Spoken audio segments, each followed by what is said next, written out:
News 8 Storm Team forecast. We start out with sunshine. It's going to turn windy across the board. Those sustained westerly winds picking up 20 to 30 miles per hour. Through the afternoon, the strongest gusts 45 to 50 miles per hour. I'll throw in an isolated snow shower or an isolated snow squall, those heavier snow showers, but isolated is the key word here. 44 will be our high today. Now tonight, the winds diminish as high pressure builds in. Cold front moves through, high pressure kicks it out, and we should have a seasonably cold night with temperatures in the 20-degree range.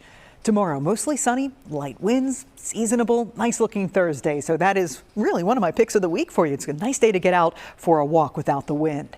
Here's your currents. 43 in Lewistown. We have 36 in Lancaster, 41 already in Gettysburg. But there are a few spots that are still cold because the winds are still calm. But when the winds pick up, as they are in Lewistown now, you're going to mix down that warmer air just above our heads.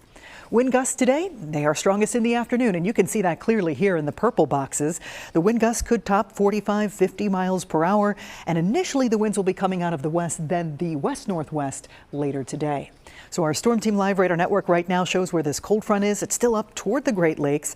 You can see a couple of snow showers with that front, but it's really moisture starved, not a lot to work with once it gets into the Susquehanna Valley.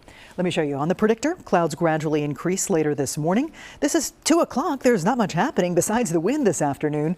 Cold front blows through, maybe an isolated snow shower, just a stray snow squall as we head toward evening, and then things really quiet down tonight.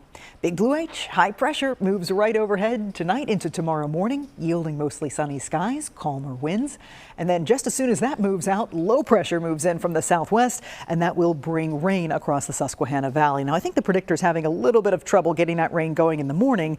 I do expect the rain to move in Friday morning, maybe a brief patchy freezing rain farther north, but it should be all rain for us throughout the day on Friday into Friday night. Cold front slides through, and that will give us a drier weekend. Here's the predictor estimated rainfall totals. Now, this being said, the predictor backed off on some of the rain, but I still think we could at least get a quarter inch of rain out of this system as we head into Friday. So here's a look at the 10-day forecast. We have 40s next few days, then some 30s over the weekend, bouncing back to the upper 40s on Monday, and then back to the 30s again behind a cold front Tuesday and Wednesday. So some ups and downs here in the forecast, but no sign of Arctic air making a return.